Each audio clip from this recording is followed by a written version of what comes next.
요즘 뉴스를 보면 갑질이라는 단어가 부쩍 많아졌어요. 그렇지 않나요? 뭐 회사에서 갑질을 했다, 병원에서 갑질을 했다, 하다못해 시댁에서 갑질을 했다. 제가 사실 이 갑질이란 단어를 안 지가 얼마 안 됐거든요. 처음에 하도 갑질갑질하길래 이게 뭐 갑질이란 얘기인가 했더니 권력의 우위에 있는 갑이 약자인 을에게 부당행위를 하는 것을 얘기한다고 합니다. 오늘 저의 사연은 바로 이 갑질에 관련된 얘기예요. 수많은 갑질을 담고 있네요. 아마 많은 사연들이 담고 있는 흔한 갑질이 아마 시댁 갑질일 겁니다.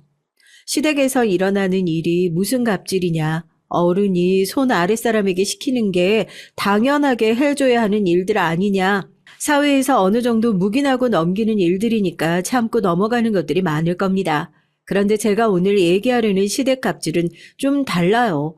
우리가 흔히 알고 있는 손윗 사람들이 손 아랫사람을 괴롭히는 갑질이 아닌 새로운 신흥 갑으로 떠오르는 며느리들의 갑질과 관련된 얘기거든요. 한때는 제가 이 시댁 갑질의 피해자였었던 을이었던 시절이 있었습니다. 저도 한때 며느리였던 시절이 있었으니까요. 시집살이는 잘 사는 사람이든 못 사는 사람이든 피해갈 수 없는 여자라면 인생에서 한 번쯤 겪는 고난과도 같은 시기일 겁니다. 실제로 저희 친정도 그렇게 못 사는 편 아니었거든요. 오히려 사업을 하시는 부모님 덕분에 다른 친구들과 비교해도 꽤나 유복한 편이었다고 장담할 수 있어요. 그런데 딸을 이왕이면 좋은 집으로 시집 보내고 싶다는 부모님의 욕심 덕분에 전 대학을 졸업하고 꽤나 괜찮은 직장까지 나와놓고 나서 의사인 남편에게 시집을 가게 됐고 전업주부가 돼서 집안에 들어앉게 됐습니다. 원래요, 이 시집살이라는 게요, 아무리 며느리가 잘 나가고 잘 살아도 당하는 거거든요. 제 친구 중에 교수가 한 명 있는데요. 이 친구는 아직도 수업이 있어서 시댁에서 하는 김장 행사 못 가겠다고, 죄송하다고, 대신에 필요한 거 사시라고 돈이라도 보내겠다고 하면 시어머니가 전화해서 욕을 그렇게 하신대요. 너 지금 돈 잘 벌고 똑똑하다고 시댁한테 유세 떠는 거냐면서요. 나는 며느리 다른 거 필요 없다. 아무리 잘나고 똑똑해도 소용없어. 여자로 태어났으면 그저 남편 내조 잘하고 시댁에 잘하고 아들 낳아서 잘 키우고 시부모님한테 잘하고 그러면 그만이야. 더 잘하려고도 하지 말고 시키는 거나 잘하고 고분고분 그렇게 살아라. 시어머니는 대단한 자부심이 있으신 분이었습니다. 본인도 의사 집안에 시집을 오셔가지고 어마어마한 시집살이를 견디시면서 눈물을 쏟으시고 시집살이를 하셨다는 게 동네에 소문이 다 났었는데요. 그 시집살이를 견디시면서 무려 아들을 셋이나 낳았다는 자부심, 그 세 아들을 모두 의사로 길러냈다는 거에 엄청난 자부심을 가지고 계신 분이었죠.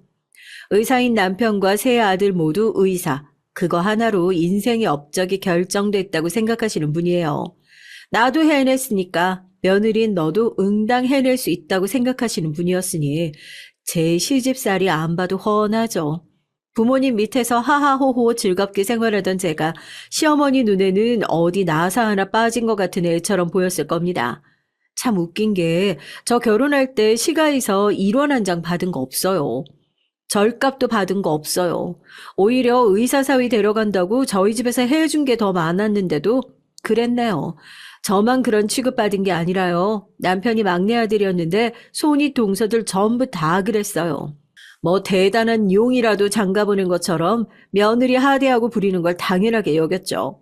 그렇게 큰 형님들이랑 다르게 시부모님이 그렇게 대하는 거 부끄러워하고 미안하게 여길 줄 아는 남편이었으니 이 정도까지 제가 참고 살지 않았나 싶습니다. 안 그랬으면 진작 화병 나서 골백 번 죽었죠. 시집살이는 결국 시부모님이 아니라 남편이 시키는 거라는 말도 있잖아요. 시부모님 돌아가시고 나서 일이긴 하지만 결국에 저희 위에 형님 두 분은 다 이혼하시고 아주버님들 지금 다 혼자 사세요.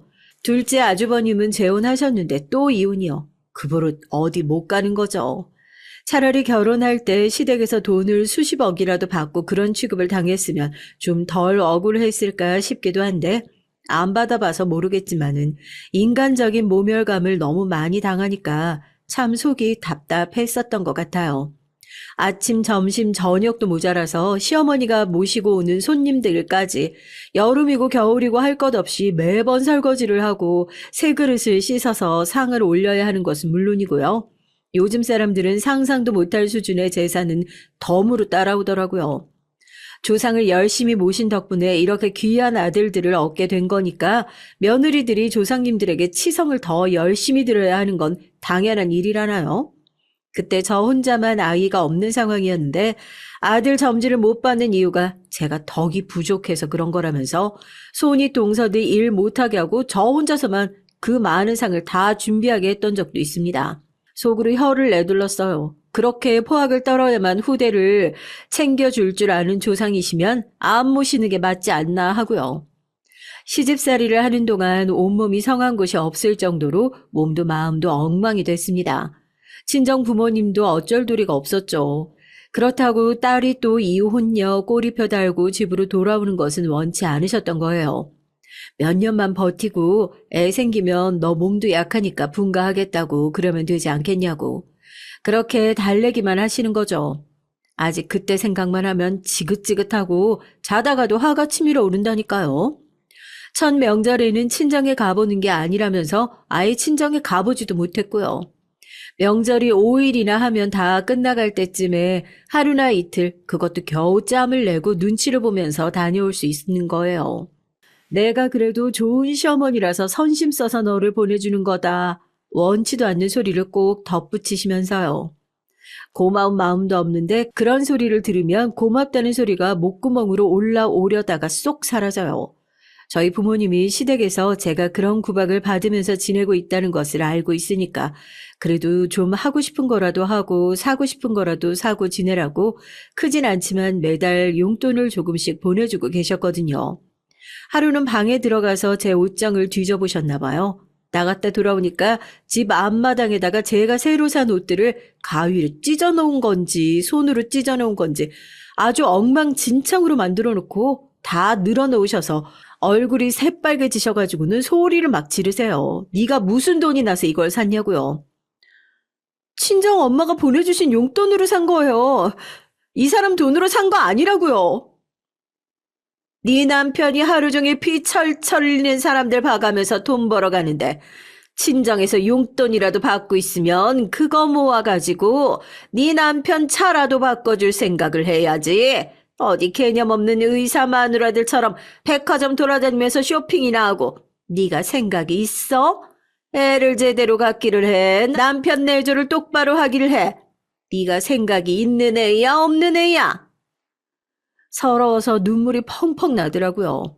남편이 힘든 일을 하고 있는 것을 알고 있으니까 저도 시집살이 힘들다 남편한테 한마디를 한 적이 없었는데 제가 남편 붙들고 그랬어요. 나 어디 뉴스에 나오는 꼴 보고 싶냐고요. 나 콱 죽어버려서 당신 병원에 실려가는 꼴 보고 싶은 거 아니면 어머님 적당히 하시라고 하라고요. 제가 눈 시퍼렇게 뜨고 그렇게 얘기하니까 남편도 어지간히 무서웠나 봐요. 어머님 붙잡고 제발 그만 좀 하라고 며느리 잡을 일이 있냐고 사정사정을 하더라고요. 그렇게 빌어서 들어먹을 어머님이셨으면 진작에 잘해주셨겠죠. 제가 임신을 하고 나니까 잠깐 주춤하는 척만 하시고 전혀 나아지질 않으셨어요. 아들을 갖고 나니까 그래도 딸이 아니어서 어머님의 구박에서는 해방이 되겠다 싶은 안도감과 동시에 또 다른 불안감이 밀려오더라고요. 이 애는 정말 태어나서부터 진로가 딱 정해져 있겠다는 그런 생각이요. 내 아들인데도 내 뜻대로 키우지 못할 것 같다는 생각이 드니까 너무 끔찍한 거예요.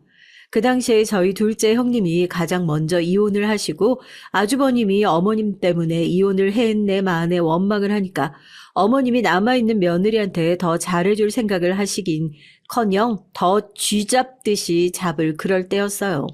의지력이 부족하니 어쩌냐면서 거의 정신병에 가까웠던 수준이었던 것 같아요. 보상 심리였겠죠.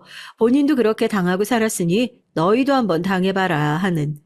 난 이렇게 당했는데도 참고 살았는데 왜 너네는 이것도 못 버티고 이혼을 하겠다고 하고 죽어버린다고 하고 왜 다 내 탓이라고 하냐. 나는 시어머니 탓도 못하고 다 그대로 참고 견디고 살았는데 그런 심리요. 시집살이 대물림 좀 해보려고 했는데 그것조차 본인 뜻대로 잘 되지 않으니까 심술이 날이 갈수록 더 심해지셨어요. 저도 이대로 가다가는 남편이고 뭐고 다 내팽개치고 내가 죽겠다 싶더라고요. 뱃속에 있는 아들을 그대로 어머님께 뺏길 것 같다는 생각도 들고 엄마가 정상이어야 아들도 정상으로 나올 거 아니에요. 제가 지금 당장 머리가 헷가닥 돌게 생겼는데 어떻게 멀쩡한 애를 낳겠냐고요. 너 이리 와서 지갑 좀 열어봐라. 얼마 들고 가니? 친정에 갈 때는 지갑 두고 가라. 친정에다가 돈 많이 쓰고 오는 거 아니다. 어차피 너희 친정에서 애가 졌다고 이것저것 많이 챙겨주실 거 아니야. 올 때 미역국 좀 많이 챙겨와. 아범 그거 좋아하니까. 친정 엄마께서 임신한 제가 입덧 때문에 음식도 제대로 못 챙겨 먹고 있는 게 걱정되어서 이것저것 음식 좀 챙겨주셔야겠다고 저를 친정으로 부르셨는데 그걸 붙잡은 시어머니께서 저에게 친정에 얼마를 들고 가냐, 친정 가서 돈 많이 쓰는 거 아니다. 본인 아들이 벌어둔 돈이 한 푼이라도 새어나갈까봐 노심초사하며 제 팔을 붙들어 지갑을 열어 확인해 보는 것은 물론이고 당장 입덧 때문에 음식 먹기도 힘들어하는 며느리는 안중에도 없고 종이에다가 본인 아들이 좋아하는 음식들을 줄줄이 적어서 저를 챙겨주면서 사돈 어른 음식 솜씨가 좋으니까 본인 아들 좋아하는 음식들 장만해서 오는 편에 챙겨달라고 해라 하는 것을 보고 학을 뗐어요. 친정에 가서 그랬습니다. 저 이대로는 도저히 못 살겠다고요. 우리 아들 애비 없는 자식 만드는 한이 있더라도 시댁에서 애 절대 못 키우겠다고요. 부모님도 난리가 난 거예요. 제가 남편한테 그랬어요. 난 시댁으로 돌아갈 생각이 절대 없으니까 할 말이 있으면 당신이 일 끝내고 친정으로 와서 얘기하든지 하라고요. 남편이 그 소리에 놀라서 헐레벌떡 달려왔죠. 제가 남편을 앉혀놓고 울면서 그동안 있었던 얘기로 구구절절 했습니다. 남편이 무릎 꿇고 저희 부모님에게 죄송합니다, 죄송합니다 고개만 숙이고 친정 엄마는 옆에서 가슴팍만 퍽퍽 치고 아버지가 남편의 뺨을 올려붙이면서 당장 갈라서라고 하셨어요. 제가 그동안 친정 부모님 가슴 무너질까 싶어 제대로 다 말도 못했지만 사실 그때도 뭐 시댁에서 당한 거 반의 반도 말 못했지만 곱게 키운 딸이 겨우 의사 사이 봤다는 이유 하나만으로 시댁에서 그런 대접받고 있었다는 걸 알게 되셨으니 얼마나 억장이 무너지셨겠어요. 여보, 나 당신 없인 정말 못 살아. 부모님 얼굴은 안 보고 살 수 있어도 당신이랑 뱃속에 있는 우리 아이 얼굴 못 보고 내가 어떻게 살아. 차라리 나한테 죽으라고 해. 나도 어머니 밑에서 우리 애 키울 생각 없어. 제발 한 번만 용서해줘. 다시는 당신이 어머니 밑에서 그런 일 안 당하게 할게. 장인어른 더 패주십시오. 맞아도 싼 놈입니다. 마누라 못 지킨 쓰레기 같은 놈입니다. 실컷 패시고 마지막으로 한 번만 더 기회 주십시오. 그날 남편이 저희 아버지에게 정말 먼지나게 맞고 울고불고 빌었고 저 그날 이후로 시댁이랑 인연 딱 끊었어요. 절대 못 끊어낼 거라고 생각했는데 마음 독하게 먹으니까 딱 끊어지대요. 친정 어머니가 시어머니에게 전화를 걸어서 딱 한마디 하시더라고요. 그쪽 집이랑 인연 끊고 살고 싶은데 애 아빠라서 사위 하나만 데리고 가는 거라고요. 남편 얘기 들어보니까 시댁에서도 난리가 났대요. 아들 뺏긴다고. 네가 어떻게 엄마 버리고 나갈 수 있냐고. 그래도 또 그럴 때는 강단이 있더라고요. 엄마가 아들 소중하게 생각하는 것처럼 나도 내 아들 소중하게 생각해서 그래서 나가는 거라고. 시어머니가 울며 불며 다시는 함부로 안 대하겠다고 다시 집으로 돌아오라고 얘기를 했다고 하셨는데도 짐 다 싸가지고 나왔답니다. 그 뒤로 병원도 몇 번 찾아오셨는데 남편이 단호하게 돌려보내고 다시 오시면 진짜 평생 얼굴도 안 보고 살 거라고 딱 잘라서 얘기해서 그냥 간간히 저는 얼굴 안 보고 남편만 오며 가며 얼굴 보고 그렇게 살았었죠. 손주 얼굴 한 번도 안 보여드렸어요. 너무 매몰차고 잔인하다고 하시는 분들도 있는데요. 전 그냥 자업자득이라고 생각하려고요. 제가 그동안 당한 게 있는데 제 아들 어떻게 보여드려요? 장례 치를 땐 또 동서들 다 같이 갔었어요. 그래도 한때 며느리였다고 이혼한 둘째 형님까지 다 오셨는데 기분이 참 묘하더라고요. 이렇게 가실 거면서 뭐하러 사람을 그렇게 괴롭히셨나 싶기도 하고 여튼 남편이랑 이렇게 살기까지 참 많은 일이 있었다. 말이 길어졌죠. 제가 그렇게 고약한 시댁 갑질을 겪었으니까요. 시집살이에 시자만 나와도 학을 떼요. 누가 그러더라고요. 엄마들이 아들을 낳기만 하면 머리가 어떻게 돌아버리는 것 같다고요. 난 절대로 그렇게 시자 짓 안 한다고 했던 사람들도 아들 낳고 며느리 볼 때만 되면 내가 언제 그랬냐는 듯이 사람들이 확 바뀌어가지고 자기가 그렇게 싫어했던 시어머니가 했던 짓을 똑같이 하게 된대요. 참 소름 끼치죠. 전 아들 키우면서 그런 사람이 안 되려고 부지런히 노력했던 것 같아요. 인생에서 지독하게 싫어하는 사람이 생기고 그 사람을 반면교사로 삼고 부단하게 노력하는 것. 그 사람과 닮지 않기 위해서는 그 방법 하나밖에 없는 것 같아요. 남편은 은근히 아들을 키우면서 아들이 자기와 같은 길을 가길 바라는 눈치더라고요. 우리 아들도 아빠 따라서 의사했으면 좋겠다고. 제가 그 얘기할 때마다 남편 입을 이렇게 탁 쳤어요. 당신 왜 또 어머님 같은 소리 하냐고요. 우리 아들은 자기 하고 싶은 거 하게 좀 내버려 두라고요. 사람도 만나고 싶은 사람 만나게 내버려 두고 일도 하고 싶은 거 하게 내버려 둘 거라고요. 집안 대대로 의사했었으니까 남편도 순간적으로 우리 아들도 나랑 같은 일을 하고 나랑 말이 통하는 사람이 됐으면 좋겠다 바라는 게 있었나 봐요. 근데 어디 뜻대로 크는 게 자식이냐고요. 의사 심은데 의사 나는 건 저희 아들 때에서 똑하니 끊겼어요. 다들 남편 직업이 의사라고 하면 어머 그럼 아드님도 공부를 엄청 잘했겠네요. 웬걸요? 저희 아들 초등학교 때 공부 더럽게 못해가지고 이거 어디서 주워온 자식 아니냐고 남편이 속 터져 했었다니까요. 속으로 엄청 눈치 봤잖아요. 내 배 아파서 내가 낳은 자식인데 머리가 이렇게 안 좋아서 나 닮았다는 소리 나올까 봐요. 저도 학교 다닐 때 공부 꽤나 못했었거든요. 그래도 애는 착해요. 이거 공부 못하는 애들 엄마들이 많이 하는 소리라는데 제가 똑같이 하고 있네요. 남자애들 워낙 우악스럽게 크잖아요. 딸만 가진 엄마들은 어떤지 모르겠지만요. 학교에 뭔 일이 있는지도 모르고 애가 학교에서 어떤지도 모르고 그래서 최소한 너 학교에서 애들이랑 쌈박질은 안 하고 다니냐, 사고는 안 치고 다니냐. 아버지도 안 피우는 담배는 절대 피우지 말아라. 애 키우면서 까탈스럽게 굴 겨를이 없었던 것 같아요. 딸만 있는 집 엄마들이 저한테 그래요. 그래도 집에 아들 하나 있으면 든든하지 않냐고요. 남편은 의사에 아들 자랑은 아니지만 키도 크고 그래도 자기 아빠 닮아서 인물도 훤칠하니 괜찮거든요. 아들까지 그렇게 양쪽에 끼고 다니면 든든하겠다고요. 그러면 제가 고개를 절레절레 졌습니다. 그거 같이 안 살아봐서 그러는 거라고요. 어쩔 때는 꼼꼼하고 섬세한 딸을 하나 더 낳고 싶다가도 이 두 사람 뒤치다꺼리 하는 것만으로도 이렇게 힘든데 제가 어떻게 늦둥이 가질 여유로운 생각을 하나 싶어서 그런 생각도 쏙 사라져버릴 정도라니까요. 정리도 안 해, 물건도 제자리에 못 둬, 여름에 빨래는 대체 왜 그렇게 많이 나오는 건지. 그러면 장점은 없냐고? 뭐 마트 갔다가 물건 들고 올 때 편하고 밤길 무서울 때 데리고 다니기 좋고 샴푸 많이 안 들어가서 좋다고 장점이라고는 탈탈 털어도 이거 3개밖에 안 나온다고 우스갯소리도 맨날 해요. 하루라도 빨리 아들 장가 보내서 이 지긋지긋한 아들들 육아 남편은 평생 내가 돌봐야 할 아들이니 미래에 들어올 며느리에게 미안하지만 하나라도 빨리 덜어보자 하는 생각이 간절했답니다. 다른 애들 보니까 여자친구 데리고 와서 엄마한테 소개도 시켜준다는데 넌 만나는 애도 없니? 좋은 사람 있으면 엄마한테 소개도 시켜주고 빨리 결혼도 하고 해. 아 어떻게 돼 내가 대학 때부터 여자친구 사귄다는 소리 한 번을 안 해? 엄마가 뭐 반대라도 한대? 아 이렇게 두 팔 벌려 환영하는 엄마가 세상 천지 어딨다고 숨기길 숨겨? 다른 사람들은 아들이 데리고 온 여자가 마음에 안 들어서 난리라는데 저는 안 데려와서 속이 터질 노릇이었죠.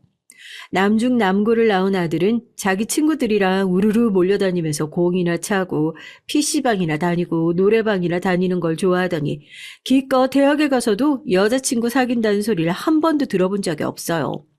넌지시 넌 요즘 친하게 지내는 친구 없냐, 가깝게 지내는 친구 없냐 물어봐도 죄다 나오는 이름들이 남자인 친구들이죠. 나름대로 집에서는 여자친구 좀 사귀라고 팍팍 밀어준답시고 학교 근처에 자취방까지 얻어줬는데 말입니다. 제가 오죽하면 아들이 대학생 때 남자친구를 사귀는 게 아닌가 의심까지 했을 정도였어요. 조심스럽게 아들을 불러서 너 혹시 남자 좋아하냐고 엄마한테는 솔직하게 얘기해도 된다고 물어봤을 때 아들이 펄쩍 뛰면서 엄마 지금 무슨 오해를 하시는 거냐고 손사래를 치기에 놀란 가슴을 쓸어내렸지만 말입니다. 여튼 그렇게 여자라고는 담을 쌓고 지내는 아들이 회사에 들어가고 나니까 저희 부부의 근심이 깊어져만 갔죠. 남편한테 쟤 저러다가 영영 결혼도 못하고 우리 손주 보기는 글러먹은 거 아니냐고. 시집살이 안 시키는 좋은 시어머니 되겠다고 제가 백날 천날 다짐하면 뭐하냐고. 정작 떡줄 놈은 생각도 안 하는데요. 30대가 되어서는 선도 몇 번이나 봤는데 결혼할 생각이 없어서 그런 건지 제대로 된 자기 짝을 못 만나서 그런 건지 이어지진 못했어요. 꼭 결혼이 답은 아니지만 좋은 사람을 만나고 가정을 꾸리는 것이 긴 인생을 생각했을 때 본인에게 얼마나 득이 되는 일인지 제가 겪어봐서 잘 알고 있으니 저희 아들도 그런 평생의 짝을 만났으면 좋겠다 하는 바람이 컸었죠. 여보, 우리 병원에 수간호사 선생이 하나 있는데 이번에 막 수간호사 달았거든. 우리 병원에서 35에 수간호사 달았다고 하면 대학 졸업하고 제일 빨리 단 거야. 나 병원에 오래 있었으니까 일하는 거 보면 대강 알잖아. 능력이 있으니까 어린 나이에 그 자리에 올라오지 않았겠어? 우리 아들이 좀 맹탕인 구석이 있잖아. 부족한 부분을 채워줄 수 있는 사람을 만나야지. 내가 당신 만나서 잘 살고 있잖아. 어때? 한번 말이라도 꺼내볼까? 답답해하는 건 저뿐이 아니었습니다. 남편도 마찬가지였죠. 며느리를 아들에게 처음 소개시켜준 건 다름 아닌 남편이었습니다. 남편은 병원에서 일하는 사람 중에 괜찮은 사람이 있다면서 먼저 운을 띄우더라고요. 아들과 나이가 같은데 Y대학교를 나와서 대학병원에서 가장 이른 나이대에 수간호사가 된 케이스라고요. 같은 과가 아니어서 직접 같이 일을 해보지 못했지만 그 나이에 수간호사 자리까지 올라가려면 공부도 열심히 했을 거고 분명히 능력도 있을 거랍니다. 제가 그 얘기를 듣자마자 남편한테 단박에 그랬어요. 그런 사람이 우리 아들 만나줄 것 같으냐고. 남편은 당신 아들이 뭐가 모자라냐고. 얘기 들어보니까 그쪽도 공부하고 일만 하느라 바빠서 남자친구 사귈 시간도 없었던 것 같은데 병원에서 자기 평판이 꽤나 괜찮으니 아들이 아니라 시아버지 좋은 걸로 한번 밀어붙여 보겠다고 나서더군요. 아들 결혼에 그렇게 진심으로 나선 적이 없었는데 남편도 아들이 혼자 늙어 죽을까봐 그때는 어지간히 급하긴 했었던 모양입니다. 또 그게 통할 거라고 생각하지 못했었는데 수간호사가 흔쾌히 오케이를 한 모양이에요. 한번 만나보겠다고요. 남편이 아들을 닥달을 했죠. 아들도 처음엔 별로 관심 없어 보였는데 저랑 남편이 나서가지고 들들 볶았어요. 엄마랑 아빠랑 어떻게 물어온 자리인 줄 아냐고. 니네 아버지가 병원에서 자존심 다 내려놓고 결혼도 못한 아들이랑 선 한 번 안 봐볼 거냐고 수간호사 선생님한테 그런 소리나 하게 만들 거냐고. 네가 싫다고 그러면 또 가서 우리 아들이 싫답니다. 안 그래도 쪽팔린 아버지 얼굴에 먹칠할 거냐고. 우선 만나보기라도 하라고 억지로 등을 떠밀어서 일단 자리에 앉혔죠. 사람이 다 짝이 있긴 있나 봐요. 한 번 만나가 오더니 싱글벙글 웃으면서 들어오더라고요. 괜찮냐고 물어보니까 괜찮답니다. 자기는 병원에서 일하는 사람이라고 하길래 아버지나 큰아버지처럼 고리타분한 사람일 줄 알았더니 생각보다 말도 잘 통하고 재밌다고요. 내일도 일이 끝나면 만나기로 했다고 하더라고요. 남편이랑 그때 손 꼭 붙잡고 옳았구나 했습니다. 이제 됐다. 우리 아들 장가 가겠구나 하고요. 장가만 보내고 나면 다 해결될 거라고 생각했던 게 얼마나 오만한 생각이었는지 아들 결혼시키는 것을 제 인생에서 빨리 풀어야 할 숙제 정도로 생각하고 있었던 것이 너무 후회스럽습니다. 그냥 놔둘 걸. 자기가 가고 싶을 때 자기가 좋아하는 사람 만나서 자연스럽게 결혼할 수 있게 부추기지 말고 놔둘 걸 하고요. 이제 와서 아무리 후회해봤자 뭐 하겠어요. 아들은 그렇게 소개받고 나서 딱 6개월 만나더니 며느리를 집에 데려와서 그러더군요. 결혼하겠다고요. 그때까지만 해도 사위가 천년 손님이라고 하잖아요. 웃으면서 인사를 하는 며느리가 저희에게는 천년 손님이었어요. 바라는 거 없다고. 그냥 두 사람 잘 살기만 하면 된다고. 손을 붙잡고 고맙다며 간이고 쓸개고 다 빼줄 기세로 굴었습니다. 신촌에 남편과 며느리가 다니는 병원도 있고 아들 직장도 그쪽과 가까워서 두 사람이 결혼할 때 그쪽에다가 20억짜리 아파트를 하나 해줬어요. 뭐 언젠가 아들한테 물려줄 돈이다 생각하고 있었지만 이왕이면 결혼 선물이다 얘기하면서 주면 시집 오는 며느리도 기분 좋게 결혼할 수 있겠다 싶어서요. 제가 지독한 이 시집살이를 당하면서 살아왔으니까 적어도 내 며느리한테는 그런 시댁 갑질하지 않는 시어머니가 되자 오랫동안 다짐했던 약속을 드디어 지킬 때가 됐구나 싶었으니까요. 두 사람이 같이 사는 집이니까 명의 돌리는 거야. 나중에 너희 살면서 여유될 때 차차 진행하고 비싼 선물 받는다 생각하지 말고 받은 만큼 돌려줘야지 부담 갖지도 말고 그냥 내가 시댁에서 이렇게 인정받을 정도로 꽤 괜찮은 사람인가 보다. 그렇게 생각해. 알았지? 자기는 해오는 것도 없는데 이렇게 받기만 해도 되냐고 며느리는 연신 고맙다며 제 손을 붙잡았습니다. 시자 노릇할 생각은 없었지만 며느리가 감사해하는 모습 보니까 속으로 은근히 기분이 좋더라고요. 저도 며느리를 예뻐하고 며느리도 저한테 그만큼 잘했으니 사이가 안 좋을 리가 없었죠.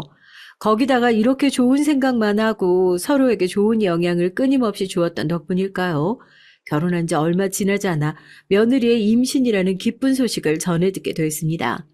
아들이 언제 결혼해서 우리 손주 품에 안아보나 전전긍긍해했던 날들이 엊그제 같은데 또 이런 거 보면 사람 걱정이 거의 다 쓸데없는 게 맞구나 싶기도 하고요. 간호사라는 직업이 애를 갖기엔 정말 힘든 직업 중 하나라고 하잖아요. 교대 근무에 예전에는 간호사들 사이에서 임신도 순번 정해놓고 해야 한다는 얘기가 돌기에 물어보니까 사실이라고 하더라고요. 다행히 저희 며느리의 경우에는 대학병원에서 일하는 간호사였기 때문에 임신을 하고 나니까 나이트 근무에서도 빠질 수 있었고 출산 휴가와 육아휴직이 있었으니까 그래도 애 낳고 들어오면 자리 없어지는 그런 일은 없겠다 싶어 참 다행이다 싶었어요. 제가 그런 것까지 손수 알아볼 정도로 며느리 생각에 지극정성이었다는 것만 알아주세요. 그런데 절대 깨지지 않을 것 같았던 며느리에 대한 이 신뢰에 서서히 금이 가기 시작했던 것도 아마 그때쯤부터였던 것 같습니다. 저희 집에 올 때마다 늘 이렇게 예의 바르고 착한 애가 또 있을 수 있을까 생각했었던 며느리의 본 모습은 내가 알던 그 모습이 아닐 수도 있겠구나 의심하기 시작했던 때 말이에요. 이게 다 무슨 소리냐고요? 며느리가 한창 병원에 일을 하러 다니던 임신 6개월 차로 돌아갑니다.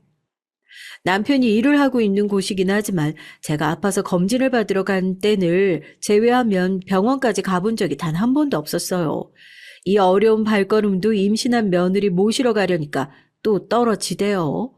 다 같이 가족 사진을 찍기로 했는데 며느리의 몸이 더 무거워지면 사진 찍기가 어려워지니까 이번 기회에 사진을 찍자 약속을 한 날이었고 아들은 자기는 일이 있어 바로 사진관으로 가봐야 할 것 같으니 저에게 며느리와 함께 와달라는 부탁을 좀 했었고요. 뭐 어려운 부탁이라고요. 시간이 남으면 며느리와 오랜만에 쇼핑이라도 하고 가겠다고 걱정하지 말라고 얘기를 하고 병원으로 며느리를 데리러 가는 길이었죠. 제가 약속한 시간보다 조금 더 먼저 도착해서 병원 앞 주차장에 차를 주차하려는데 저 멀리 익숙한 얼굴이 보이더라고요. 저희 며느리였어요. 이렇게 일찌감치 내려와서 기다릴 필요가 없는데 쟤는 왜 저렇게 빨리 내려왔나 싶어서 반가운 마음에 창문을 내리고 이쪽이라고 손을 흔들어 부르려고 하는데 깜짝 놀랄 수밖에 없었죠. 며느리는 혼자가 아니었거든요. 딱 봐도 이제 막 대학을 졸업한 것 같은 앳돼 보이는 간호사를 앞에 세워두고 큰 소리로 혼을 내고 있었어요. 뭐 때문인지는 몰라도 손에 들고 있는 차트를 끼우는 판이라고 하나요? 그걸 가지고 그 어린 간호사의 머리를 탁탁 치기도 하고 어깨를 밀고 얼굴을 툭툭 건드리고 이게 뉴스에서만 보던 간호사 갑질 같은 건가 싶더라고요. 뭐라고 얘기를 하는 것 같은데 소리도 잘 안 들리고 그 표정이 제가 한 번도 본 적 없는 정말 보기만 해도 간담이 서늘해지는 얼굴이더라고요. 몇 마디를 하니까 앞에 서 있는 어린 간호사는 금방 울음을 터뜨리고 보고 있자니 짠하고 안쓰럽고 기분이 참 그렇더라고요. 약속한 시간이 돼서 며느리가 아무 일도 없이 차에 타서 어머님 오래 기다리셨어요 하는데 아까 그 모습이 떠오르면서 솔직히 오싹하더라고요. 아무 일도 없었던 듯이 행동하는 것도 그렇고 이렇게 제 앞에서 착하고 멀쩡하게 굽는 애가 자기 직장에서는 사람을 못 잡아먹어서 안달난 사람처럼 굴다니 믿기지가 않잖아요.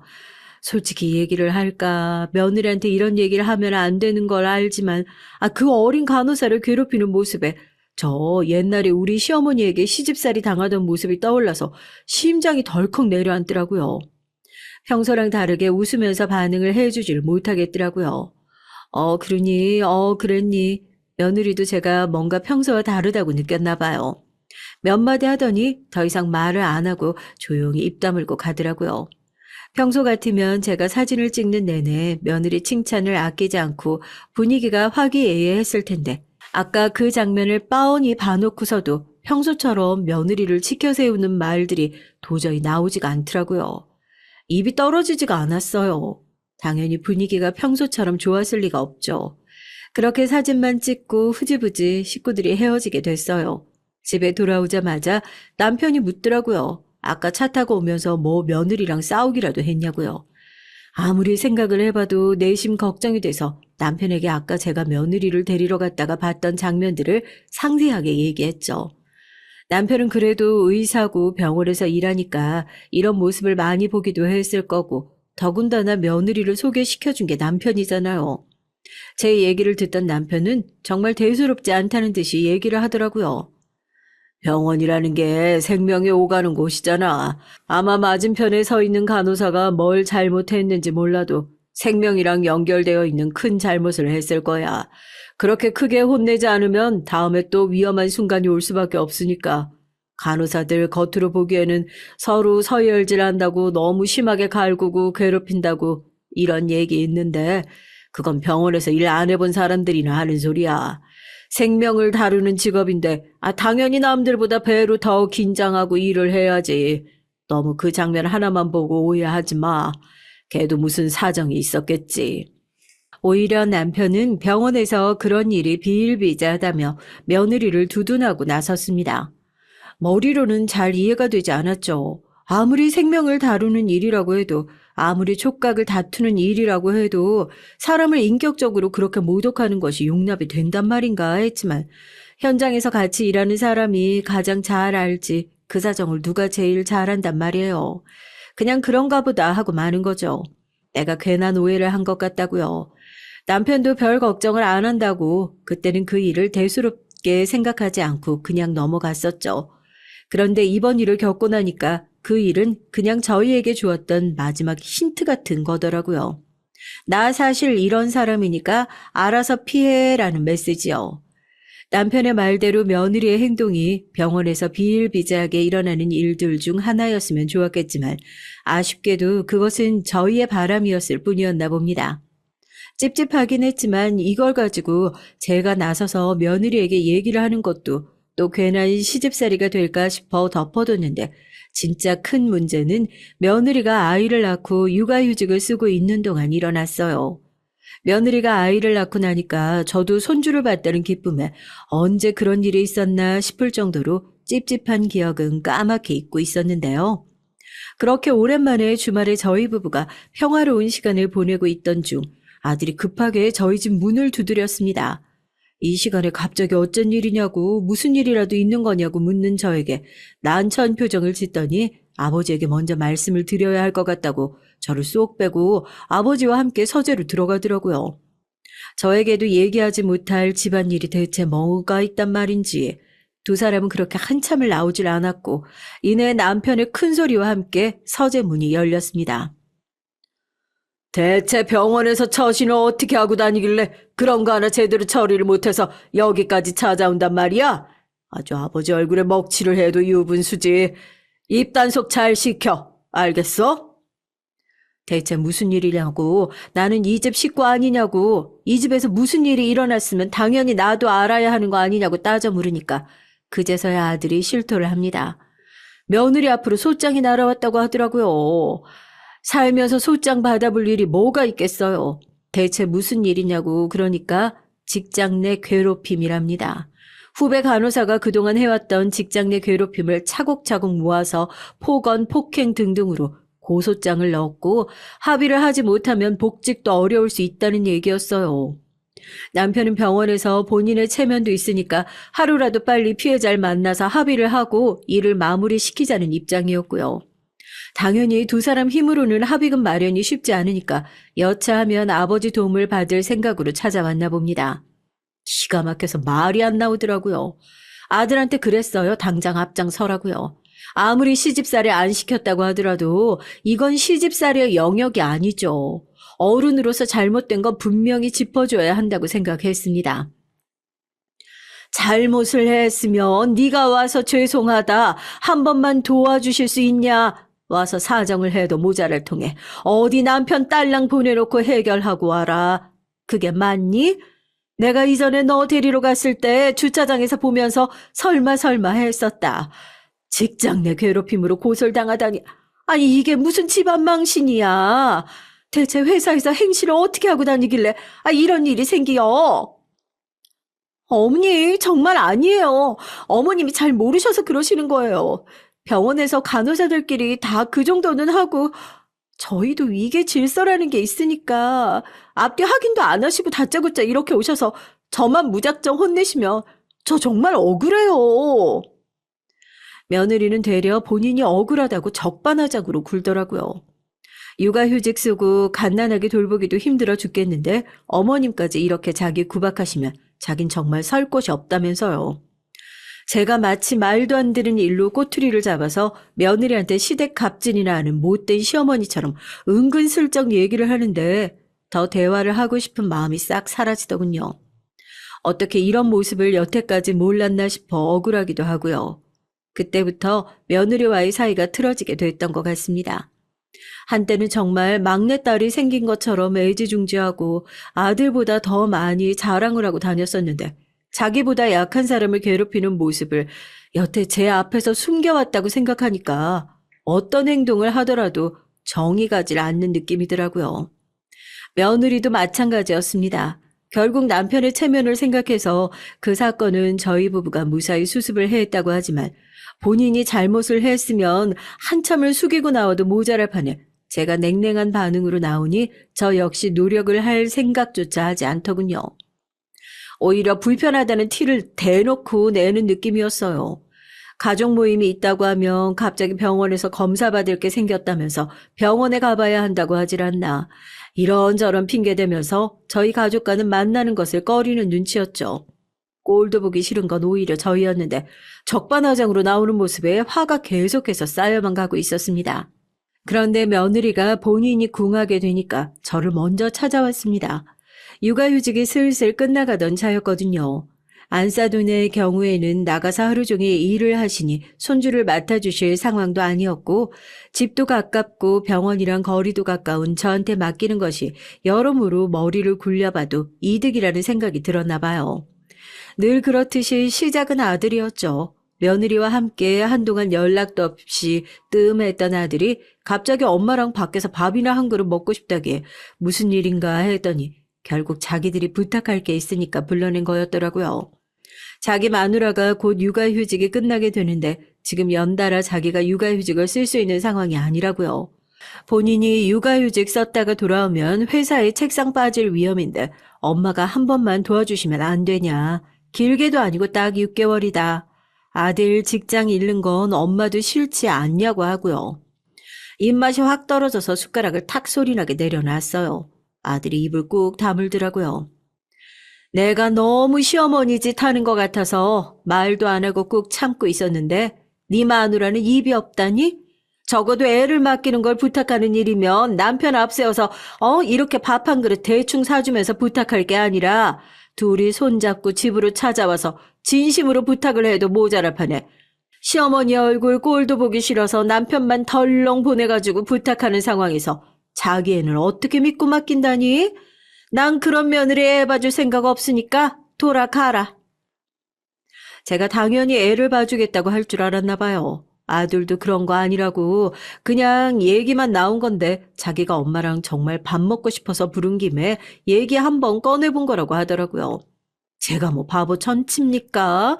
매번 이런 식으로 자기 필요할 때만 그것도 저희 아들만 집으로 꼴랑 보내놓고 뭔가를 부탁하는 태도가 너무 마음에 안 든다 했는데 이번에는 절대 그냥 넘어가면 안 되겠다. 안 그래도 벼르고 있었거든요. 그렇게 집으로 돌아왔는데 저녁 때가 되니까 며느리가 울면서 저희 집으로 찾아왔더라고요. 정말 이번에는 본때를 보여줘야겠다. 애는 절대 안 봐줄 심산이었는데 또 그 모습을 보니까 마음이 약해지더라고요. 어머님, 정말 한 번만 도와주세요. 제가 잘못했다는 것도 다 알고 있는데요. 어머님 아니면 저희 애 어디다 맡길 데도 없고, 시터 이모님보다는 그래도 애가 할머니 손에 크는 게 훨씬 낫겠다 싶어서 이렇게 부탁드렸어요. 제가 마음에 안 드시는 것도 이해하는데요. 그래도 제가 아니라 손주를 봐서라도 한 번만 봐주시면 안 될까요? 제가 대신에 애 봐주시는 월급은 넉넉하게 드릴게요. 어차피 시터 이모님한테 나갈 거 어머님한테 드린다고 생각하고요. 제가 없이 사는 것도 아니고 돈 때문에 그 제안을 승낙했겠어요. 애가 한국인지 중국인지도 모를 피 한 방울 안 섞인 베이비시터 손에 자라는 것보다 체력도 조금 딸리고 잘 놀아주지는 못하더라도 자기 할머니 손에 자라는 것이 좋을 것 같다는 며느리의 말에도 일리가 있다 싶어서 저도 그냥 제 손주를 생각하면 그게 좋겠다 싶더라고요. 그래서 알겠다고 했던 거죠. 자식 이기는 부모 없다고 아들과 며느리가 그렇게 간곡하게 설득을 하니까 결국 아이를 맡아주기로 했어요. 그때까지만 하더라도 감사하다고 어머님 덕분에 살았다고 인사를 꾸벅꾸벅 하는 애들이었죠. 그렇게 며느리가 일을 나간 동안 손주를 제가 돌보게 됐습니다. 다 늙은 나이에 아이를 돌본다는 일이 쉽진 않았지만 그래도 내 손주라 그런지 눈에 넣어도 아프지 않을 것 같은 느낌이더라고요. 괜히 옛날에 저희 아들 키우던 시절도 생각이 나고요. 그렇게 한 달이 쏜살같이 지나가게 됐습니다. 젊은 엄마분들도 요즘 사연 많이 들으시죠? 두 돌, 세 돌 막 지난 아이들 보는 게 얼마나 체력 소모가 심한 일인지 다들 아시잖아요. 사실 저 정도 나이 되면 한나절 아이 보는 것도 체력이 딸려서 힘든 경우가 많아요. 고작 한 달 지난 건데 살이 3kg나 내릴 정도로 힘들더라고요. 그래도 약속은 약속이니까 애 제대로 보려면 운동이라도 다녀야 하나 저는 이런 고민을 하고 있었는데요. 띵동 하고 문자가 오더라고요. 은행 입금 알림이었습니다. 입금자는 며느리. 그런데 입금 액수가 조금 이상했어요. 1, 10, 100, 1000만, 10만.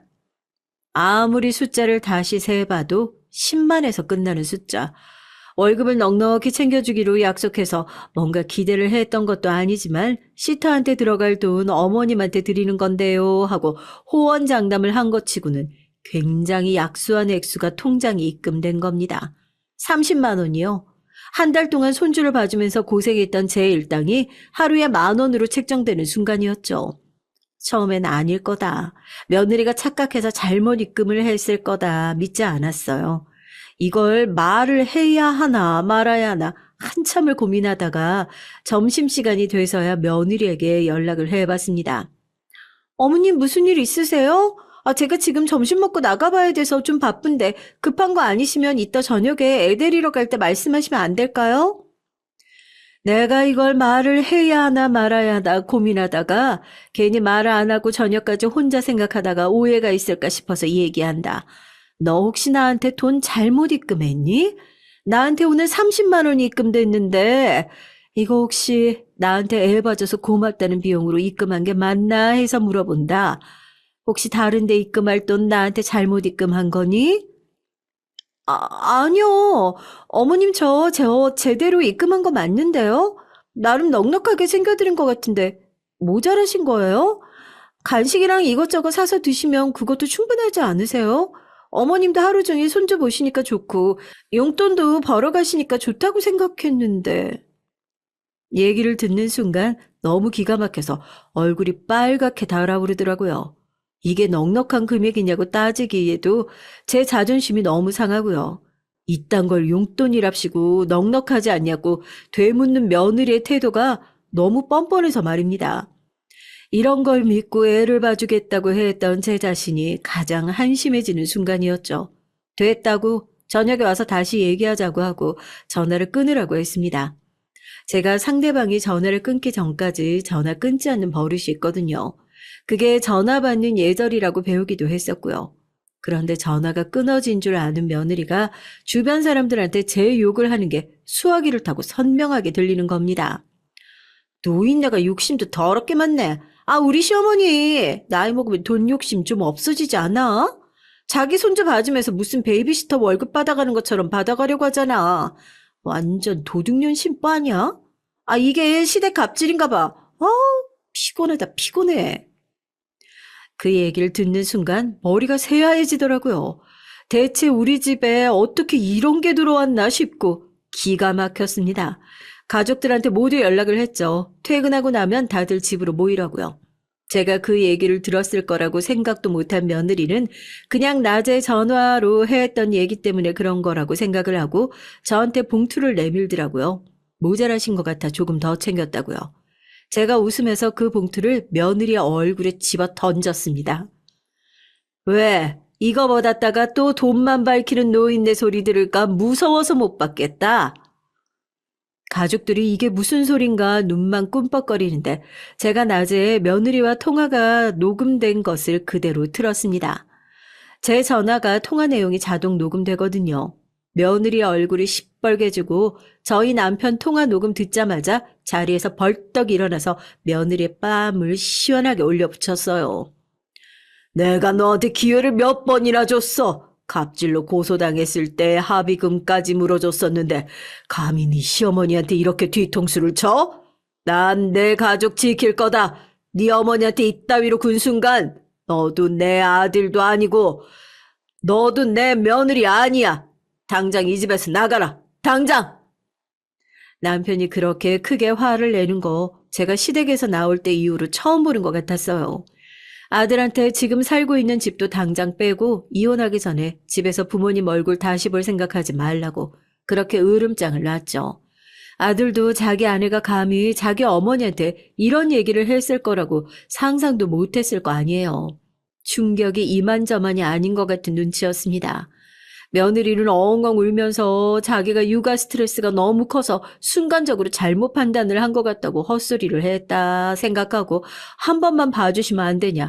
그제서야 울고불고 제 앞에서 납작 엎드려서 용서를 구하기 시작했지만 어림없는 일이었죠. 사람은 고쳐 쓰는 거 아니었는데 기회를 줄 때 달라졌어야지. 너한테 기회를 충분히 줬다고 생각한다. 네가 정말 애 생각을 한다면 애 놓고 이혼해. 너 같은 엄마 밑에서 자랄 내 손주가 불쌍해서라도 너 같은 인간 밑에선 우리 손주 못 기르겠으니까. 당연히 지금 아들은 이혼 소송 중입니다. 쟁점은 양육권 분쟁에 있는 것 같아요. 양육권은 엄마한테 무조건 유리할 수밖에 없다고 하지만 애를 낳아놓고서도 애 보는데 관심도 없었고 육아휴직 기간 동안에도 정부 지원을 받아 시터를 썼다고 하더라고요. 그동안 저런 이중적인 모습에 속았다는 게 분하지만 이제는 제 손주의 미래를 위해서 더 이상 저런 폭력적이고 이중적인 성격의 엄마 밑에서 자라지 못하게 싸워보려고 합니다. 끝까지 응원해주세요. 안녕하세요. 저는 환갑이 넘은 여성입니다. 이 나이에 글을 쓴다는 것이 어색하기도 하고 나쁘끄럽기도 하지만 어떻게든 글을 써보려고 해요. 글을 쓴다는 행위가 그것도 특히 제 지난 날을 적는다는 것이 저에겐 어쩐지 조금 부담스럽기도 한데요. 그래도 저희 신우가 용기를 줘서 적어보게 됐습니다. 오늘 이 얘기는 꼭 많은 분들에게 알려져서 다들 좋은 기운 얻어가셨으면 좋겠네요. 저는 남편에게 21살에 시집을 와서 23세 애를 낳고 환갑의 나이에 이르기까지 참 많이도 당하고 살았습니다.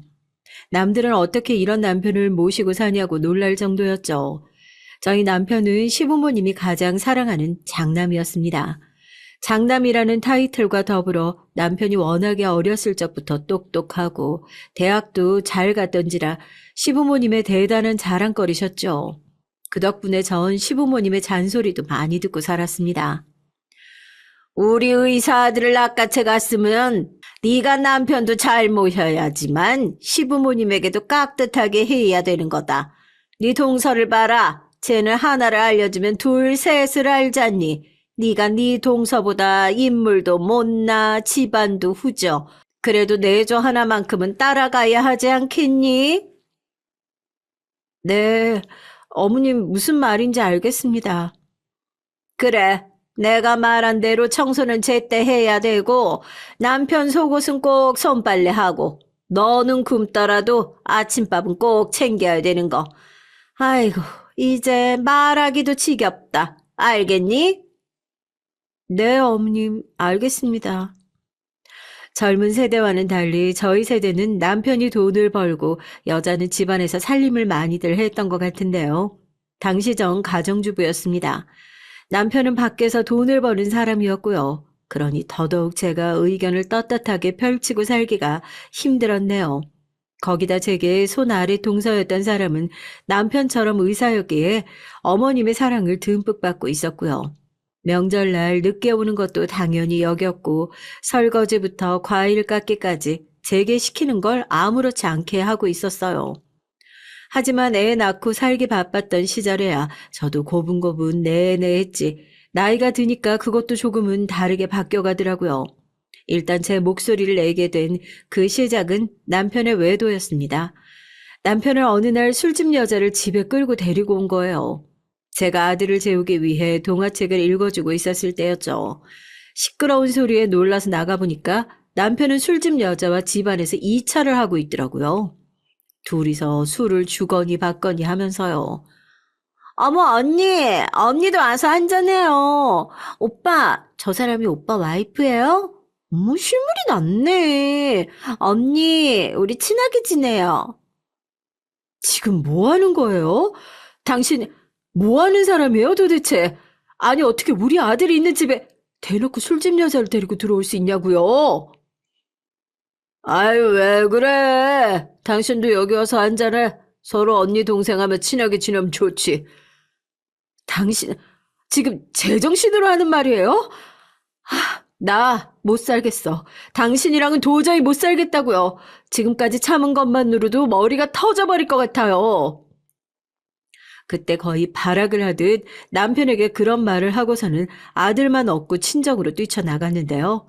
근데 제 인생이 참 기구했던 것이 우리 친정도 제 편이 온전히 되어주지 못했다는 겁니다. 아니, 네가 여기 왜 있냐? 정서방이랑 설마 쫑난 거야?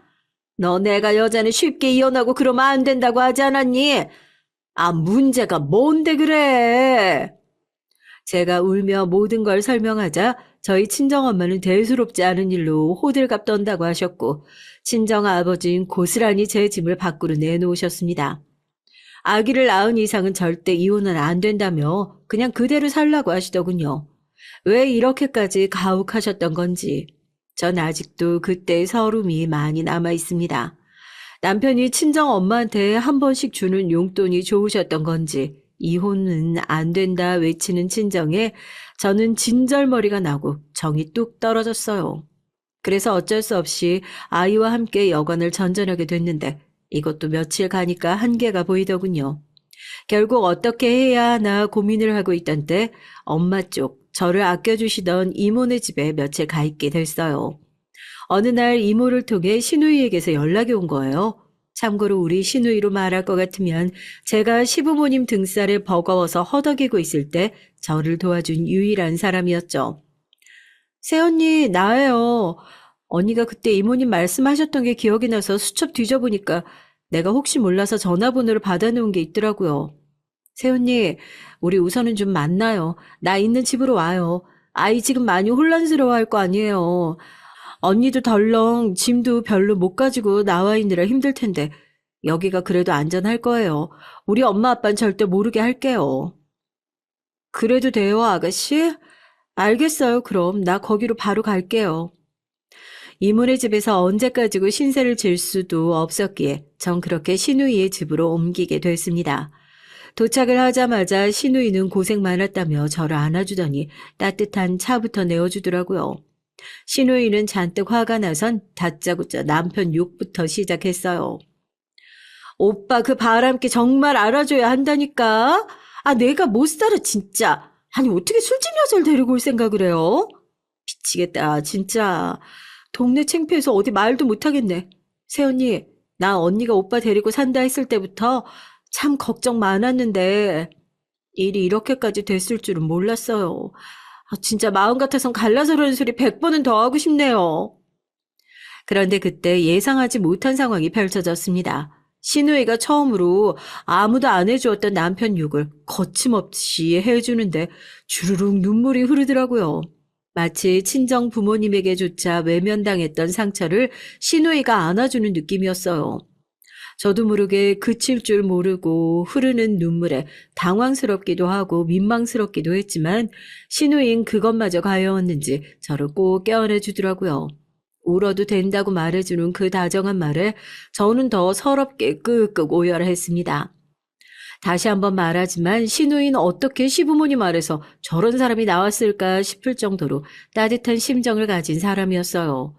처음 볼 때부터 그랬죠. 시부모님이 어디서 저런 걸 데려왔냐는 막말을 할 때 나서서 그러지 말라고 오빠가 잘난 게 뭐가 그리 많냐면서 뜯어 말리고 목소리를 높여준 유일한 사람이었거든요. 제게는 몇 없는 든든한 뒷배와 다름없었답니다. 사실 신우이 역시 시부모님에게 차별 아닌 차별을 당해왔었는데요. 남편이 장남이란 이유로 시부모님의 모든 지원과 사랑이 남편에게로 향했었다고 합니다. 두 번째는 차남인 서방님이었고 막내인 신우이는 찬밥 신세였다고요. 그 때문에 좋아하는 미술 공부도 하지 못하고 서러운 어린 시절을 보내야 했었다고 해요. 새언니, 내가 말했죠? 우리 집에서 나도 말 못하게 서럽게 산 거.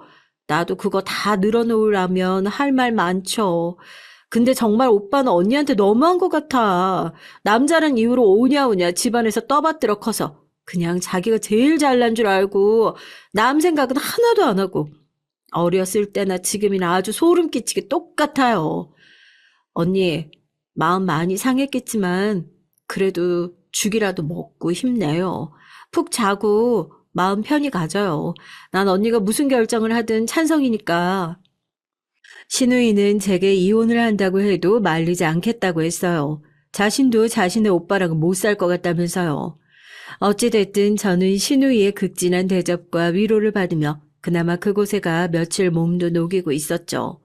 그런데 신우이 집에 갑자기 시어머니가 들이닥치면서 그 안온함도 깨지고 말았답니다. 너 내가 이럴 줄 알았다. 아이고, 쥐새끼가 어디로 숨었나 했더니 여기에 숨어 있었네. 너 이렇게 애 들고 내 빼면 우리가 겁이라도 먹을 줄 알았니? 내 아들 밥도 안 주고 며칠 내내 뭐 하는 짓이야? 그것도 네 신우집에서 부끄럽지도 않니? 어머님, 어머님이란 소리 집어치우고 당장 짐 싸. 엄마 그만 좀 해요. 언니가 생각이 있겠지. 그리고 오빠가 한 짓도 만만치 않지만 그건 왜 말도 안 꺼내는 건데요? 엄마가 그렇게 자꾸 오빠를 오냐오냐 감싸니까 저 모양이 됐지. 너는 가만히 있어. 어디 하늘 같은 네 오빠를 나무라려고 들어? 그리고 넌 네가 신우까지 홀려서 아주 같은 편 만들고 못된 짓 하려나 본데 가진 게 없고 머리에 든 게 없으면 심성이라도 곱기라도 해야지. 어디서 못된 것만 첫 배워가지고 이 난리야. 당장 짐 안 싸? 엄마, 그거 인격 모독이에요. 정작 못할 말 하는 건 엄마라고요. 신우이는 안달이 난 얼굴이었고 붉게 상기된 얼굴로 시어머니에게 또 한마디 쏘아붙일 준비를 하고 있었죠. 늘 그랬듯 제 편을 들어줄 모양이었지만 그런데 이때 제 입에서도 말이 흘러나왔습니다. 주눅 들고 그저 내내 하며 수동적으로 대처했던 과거와는 달리 신호가 있어서 그랬는지 갑자기 용기가 솟더라고요. 그간 당해왔던 시집살이에 별것도 아닌 걸로 가진 온갖 트집과 구박, 명절날 새벽에 오지 않았다는 이유 하나만으로 3시간 동안이나 무릎을 꿇고 있어야 했던 것, 세세한 기억들이 하나하나 떠오르자 이혼을 하는 한이 있더라도 말해야겠다는 생각이 들었습니다. 아이고, 입에 꿀 쳐발랐어. 말을 해봐. 하기야, 네가 무슨 말을 하겠니? 어머니, 저 이혼하겠습니다. 그이 술집으로 놔두는 것도 모자라서 아이의 술집 여자까지 데리고 집에 앉히는데 전 못 참겠어요. 어머님은 제가 가진 것도 머리에 든 것도 없다 하시는데 제 눈엔 그 사람이야말로 그래요. 우리 아이가 허구한 날 밖으로 돌며 여자나 밝히는 그런 사람한테 뭘 배우고 잘할지도 모르겠고요. 네, 욕하시려면 하세요. 근데 어차피 남편에게 이혼 유책도 있으니까 저는 애 데리고 나가겠습니다. 정말 이제 속이 뻥 뚫리는 기분이었습니다. 떨리는 목소리로 내뱉은 의견에 처음으로 속이 뚫리는 황홀감을 느꼈고 뒤에서 신우이는 빙긋 미소를 지으며 잘하고 있다는 말을 입모양으로 외치고 있었죠. 시어머니는 의외로 제가 그렇게 당당하게 나올 걸 예상하지 못했는지 약간 얼떨떨해야 하시더군요. 늘 제 앞에서 당당하셨던 분이 말 못하는 사람처럼 입을 꾹 다물고 있는 건 처음 보는 광경이었어요. 그래서 더 고소했습니다. 아마도 버릇 없는 며느리보다 자기 아들 꼬리표에 이혼남이란 것이 붙는 게 더 싫으셨던 것 같아요. 시부모님은 다른 사람의 시선을 무척이나 신경 쓰는 편이셨거든요. 두 분 다 교회를 다니시며 중요한 직책을 맡고 계셨다고 하셨고 동네 사정도 이모저모 잘 아시는 편이었습니다. 그러니 더 남들 평가에 예민하셨겠죠. 거기다 시부모님은 동네에서 오랫동안 한 가게를 운영하고 계셨기에 동네 아주머니들의 모임이 시부모님 가게에서 곧잘 열리곤 했어요. 저도 인사할 기회가 몇 번 있긴 했는데 인사할 때마다 아, 예, 우리 첫째 며느리 하고는 별 말이 없었습니다. 동네 아주머니들이 저를 반가워하시곤 했죠. 그러다 어쩔 땐 가게에서 내쫓듯 집에 보내려고 해서 당황스러울 때도 있었어요. 어머님, 저 반찬통 가지고 왔는데요. 아, 그래. 거기 냅두고 빨리 가라. 뭐 계속 거기 서 있어. 이제 손님들 올 텐데. 넌 가서 얼른 네 일이나 봐. 아, 네. 어이구, 쟤 저기 거기 있으면 내가 또 누구한테 제 소개를 해야 되는데 저리도 눈치가 없나. 아유. 나중에 혼잣말로 저리 속삭이시는 걸 듣는데 가슴이 무너지듯 아팠죠. 내가 그렇게 창피한 존재인가. 속상해서 그날은 못 먹는 소주를 벌컥벌컥 들이키며 울분을 사겼습니다. 어찌됐든 시어머니에게 시원하게 할 말은 쏟아내고 나니까 서러웠던 기억도 생각나며 아주 후련하더라고요. 너 지금 나한테 대드는 거니?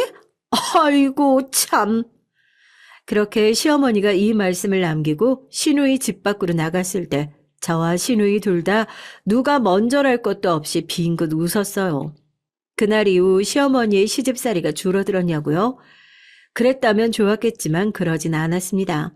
다만 잡힌 게 하나 있다면 남편의 바람기였죠. 제가 이혼 얘기까지 입에 올리자 남편도 앞으로는 자제하겠다는 듯 말을 하더군요.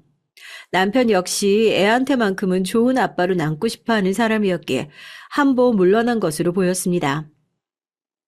그래, 내가 심했어. 이번엔 알았어. 당신 마음 이해해. 내가 우리 준우 생각하면서 이제부터 멋진 아빠 되도록 노력할게. 일단은 큰 선심 쓰듯 저리 말하는데 믿어보자 하고 넘겼어요. 시누이는 제가 그날 시어머니에게 당당히 말했던 것이 기분이 좋았는지 저에게 계속해서 잘했다며 칭찬을 거듭 해줬죠. 앞으로도 자기 엄마가 무리하게 굴 때마다 그렇게 나가라면서요. 그러던 어느 날 아이가 커가고 남편이 병원 개업하며 정신이 없어졌을 무렵 일이 하나 생기고 말았는데요.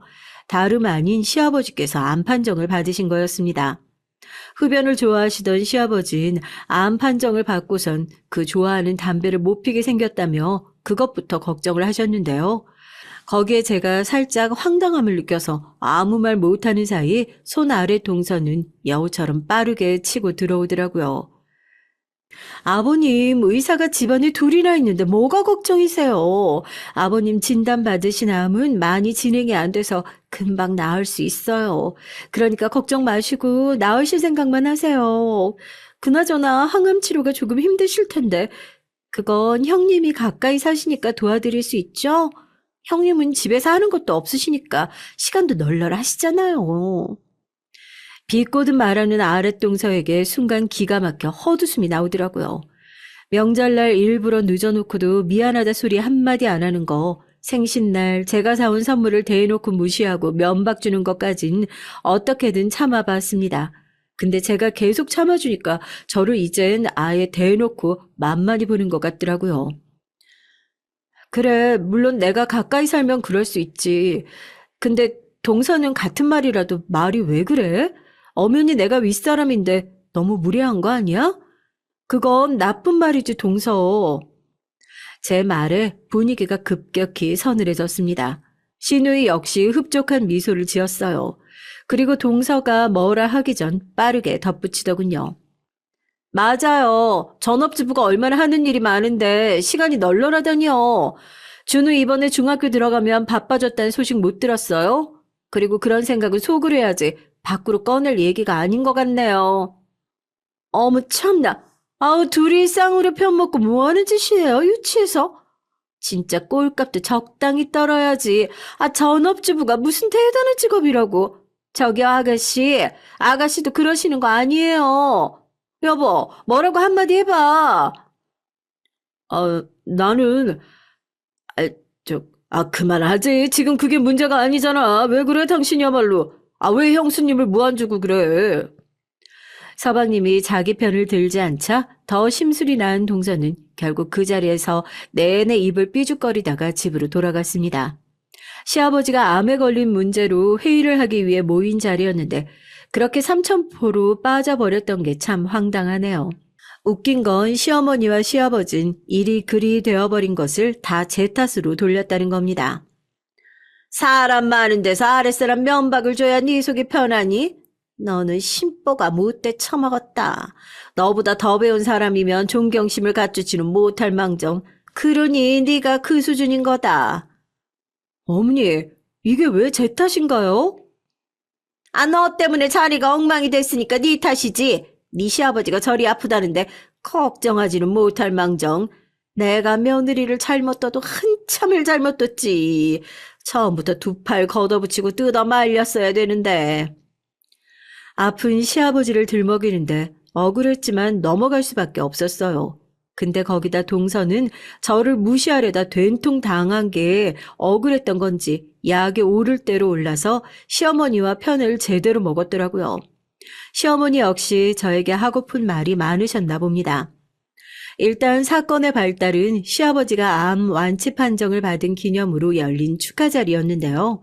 동서는 일부러 여기서 자신이 얼마나 시아버지를 잘 챙겼는지부터 시작해서 의학 지식을 뽐내며 자랑을 하더군요. 영어도 섞어가면서요. 아, 이렇게 말하면 형님은 못 알아들으시려나? 라는 말도 덧붙여가면서 시아버지의 호전 과정을 말하는데 상당히 기분이 나빴습니다. 시어머니는 그걸 보시더니 아이고 우리 작은 아가가 공부를 정말 많이 하긴 했구나. 나는 무슨 말인지 모르겠지만 아무튼 우리 며느리가 참 자랑스럽네. 우리 장남도 그렇고 다들 고생 많았다. 네 시아버지가 복이 많어. 똑똑한 며느리를 뒀으니까. 여기서 말하는 똑똑한 며느리엔 절대 제가 해당이 안 되겠죠. 어머님의 남편 편에 둘째 며느리 편에는 정말 이제 대단했습니다. 그래도 일단 좋은 자리라 꾹 참고 넘어가려 했는데 동서가 툭툭 건들기 시작하더라고요. 그것도 시어머니랑 합세해서 말입니다. 아니 근데 형님은 요즘 집에 계시면서 뭐 하세요? 애 학원 보내시고 적적하실 거 아니에요. 뭐 책이라도 읽으세요? 책 읽는데? 그건 왜 물어 동서? 아, 그럼 형님한테 책 선물해드려야 되겠네요. 저희 아이 공부하는 거 보니까 형님 수준에 딱 맞는 책들이 여러 권 있어서 실력 향상에 도움이 될 것 같아요. 제가 공부할 수 있는 수첩이랑 몇 가지 같이 드리려고 가져왔어요.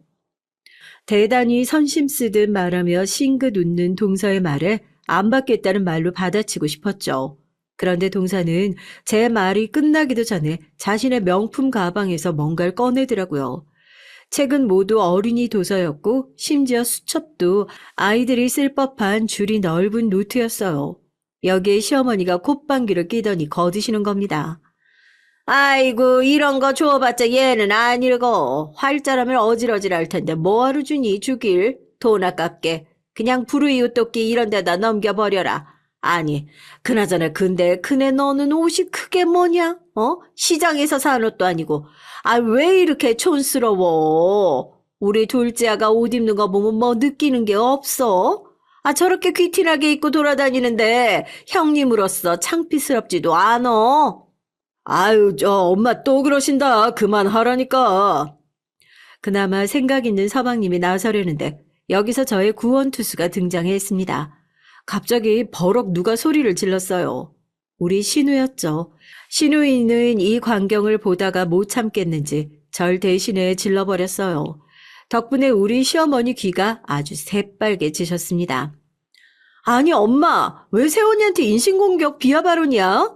너무 유치하다고 생각하지 않아? 그리고 왜 사사건건 같은 며느리들끼리 비교해가며 한 사람을 깎아내리는 건데? 엄마, 그거 엄마 얼굴에 먹칠하는 거야. 아주 교양 없는 짓이라고.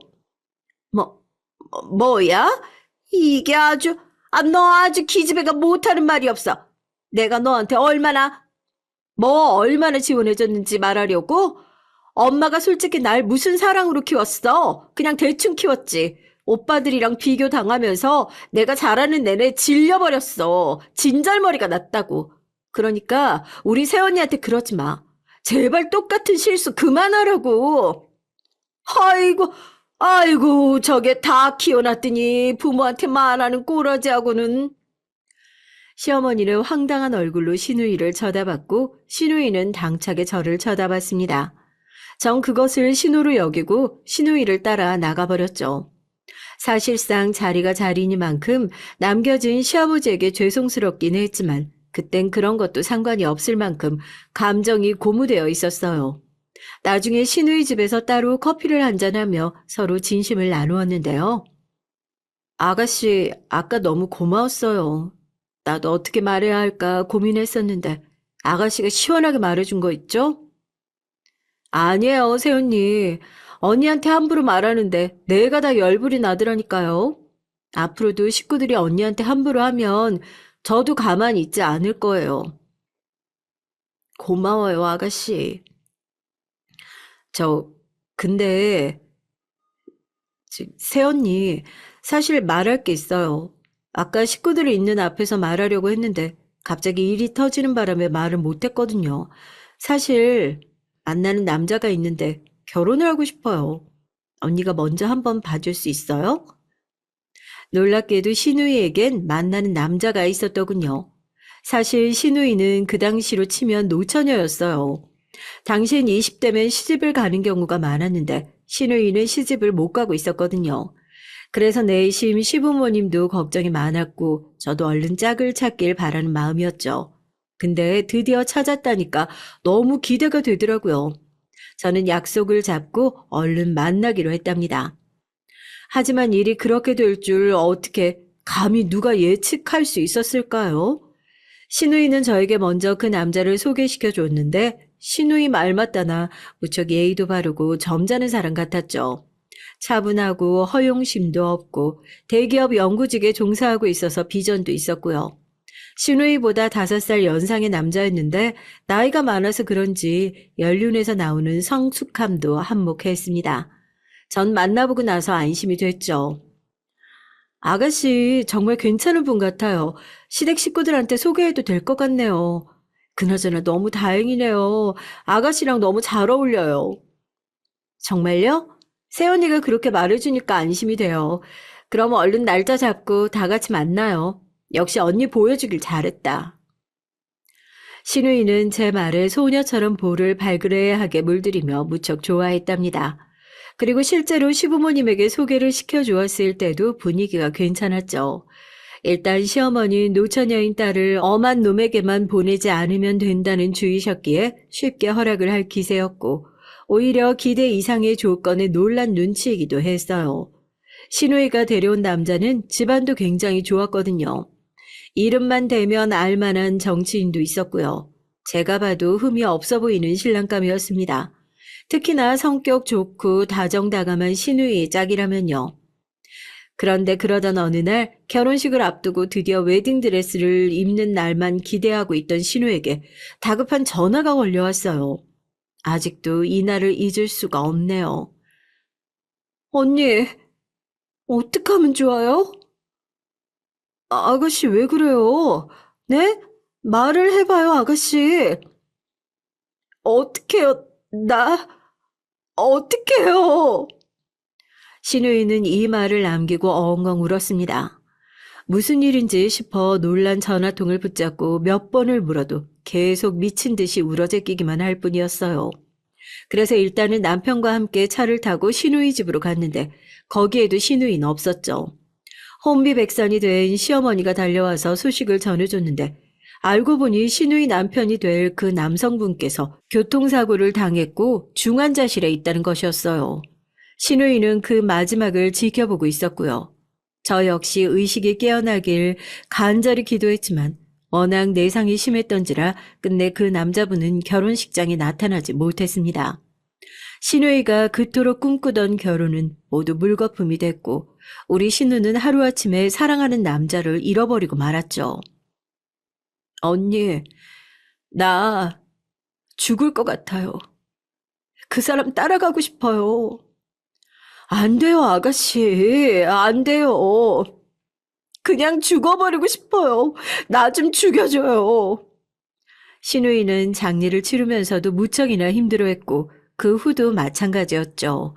정신을 놓는 일도 많았고 직장도 그만둔 채 집에만 틀어박혀 술을 찾았습니다. 남편은 그런 신우이를 보며 정신 좀 차리라고 쏘아붙이다 그만한 애정은 없었는지 잔소리도 관뒀어요. 저만이 혹여나 잘못될까 싶어 신우이 곁에 남았죠. 언니, 미안해요. 내가 나약해서. 아니에요, 미안하긴. 근데 아가씨, 나쁜 생각하면 안 돼요. 우린 어떻게든 살아야죠. 힘들지만 일단은 그래야죠. 나야말로 미안해요. 이런 말밖에 못해서. 그런 말을 주고받다 저희 둘 다 눈물에 흠뻑 젖어 서로 끌어안고 우는 날이 많았습니다.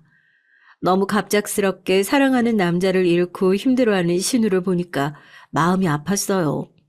결국 저는 한 가지 큰 결심을 했습니다. 신우이를 외국에 보내기로요. 일단 신우가 계속 한국 땅에 있으면 제대로 된 삶을 살 수 없을 것 같았고 미래도 없어 보였죠. 계속 그 남자가 생각이 날 테니까요. 이미 외국계 기업을 다니고 있었고 외국어도 잘하는 신우였기에 전 조심스럽게 제안을 했습니다.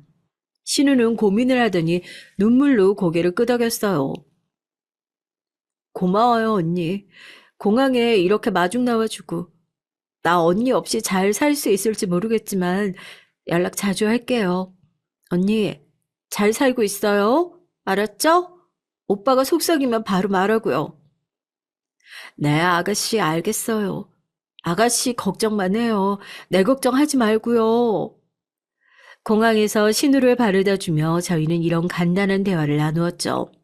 신우이가 떠난 후에 저도 사실 마음이 적적했답니다. 한국에 있을 땐 언제든 자유롭게 만나고 커피도 한잔하고 목욕탕도 가고 수다를 떨곤 했는데 아주 가까운 친구 한 명을 멀리 보내는 것 같았거든요. 그런데 어느새 아들을 대학 보내고 저도 나름대로 사회국리를 하느라 신우이를 점점 잊게 됐어요. 잊었다는 표현보단 잊으려고 노력했단 표현이 맞겠죠.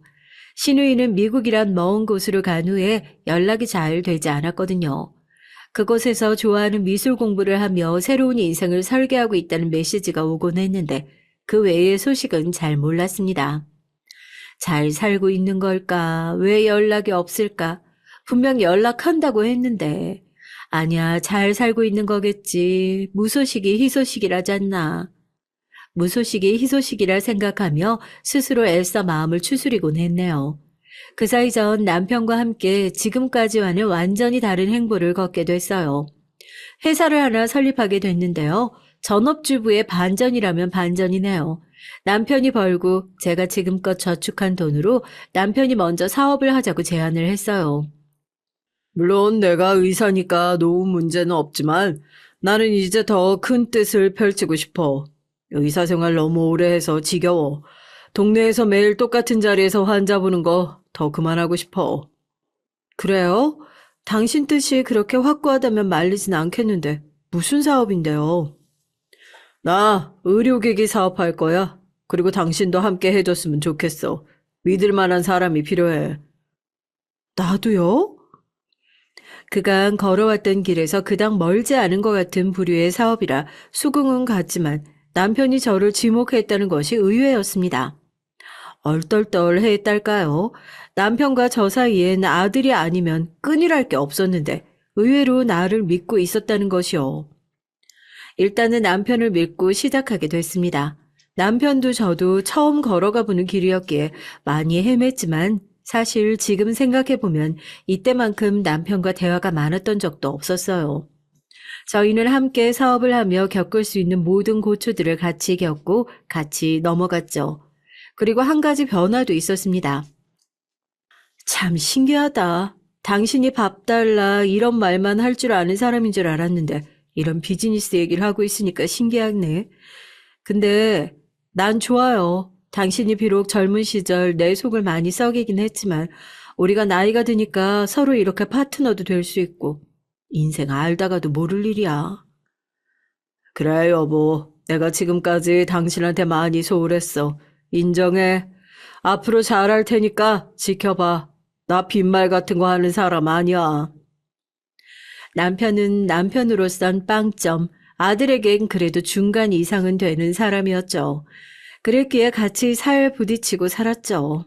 젊은 시절엔 제 속을 지지리도 썩였고요. 근데 사업을 같이 시작하고 대화가 많아지며 어쩐지 남편과 저 사이에 정이라는 게 생기는 기분이었달까요? 묘했습니다. 사업을 시작한 지 10년 차가 되어가며 어느 정도 자리를 잡고 같이 굴곡을 넘었기에 동지애가 싹튼 것일까요? 거기에다 저도 나이가 드니까 쉰을 넘어가며 남편과 등산도 같이 해보고 싶고 여행도 가고 싶어졌어요. 누군가 의지할 대상이 필요했나 봐요. 그렇게 저희 부부는 주말에 한 번씩 등산도 같이 하고 동호회도 들게 됐죠. 남편과 처음엔 이렇게 지낸다는 것이 어색하기도 하고 그랬는데 이것도 나름 적응이 되어서 이젠 남편이 없으면 적적하더라고요. 그러다 어느 날 남편이 이런 말을 하더군요. 그날은 새해 첫날 떠오르는 해를 함께 보고 있었습니다. 지난 날을 생각하면 후회되는 게 참 많아. 특히 당신한테 못한 거 말이야. 내가 의사란 이유 하나만으로 당신 무시하고 매번 우리 어머니 편만 든 거 후회해. 나는 내 동생보다도 못했던 것 같아. 미안해.